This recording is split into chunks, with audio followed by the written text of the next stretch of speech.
Hi friends, எல்லோரும் எப்படி இருக்கீங்க?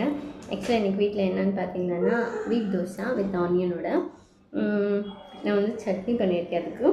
ஸோ வீட் தோசை யாரெல்லாம் டயட்டில் இருக்கீங்க, ஸோ பிரேக்ஃபாஸ்ட் ஸ்கிப் பண்ணாமல் சாப்பிடுவீங்க, ஸோ குயிக்காக இதை நான் பண்ணணும் அப்படின்னு நினைக்கிறவங்க எங்கள் வீடியோ ஃபாலோ பண்ணுங்கள். ஸோ நான் குயிக்காக எவ்வளோ முடியுமோ அவ்வளோ ஃபாஸ்ட்டாக ஹெல்த்தியாக பிரேக்ஃபாஸ்ட் எப்படி பண்ணுறதுன்னு நான் சொல்லிட்டு நான் வீடியோவில் போட்டுட்டு இருப்பேன். ஸோ எங்கள் வீட்டில் நாங்கள் என்ன பண்ணுறோம் அதை நான் போஸ்ட் பண்ணிகிட்டு இருப்பேன். ஸோ உங்களுக்கு எதனா யூஸ் பண்ணான்னா ஃபாலோ பண்ணுங்கள்.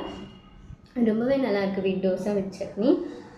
ஆனியன் எல்லாம் போட்டுனால ரொம்பவே நல்லாயிருக்கு, டேஸ்ட்டாக இருக்குது. அப்புறம் ரொம்ப குவிக்காக ஆகிடும்.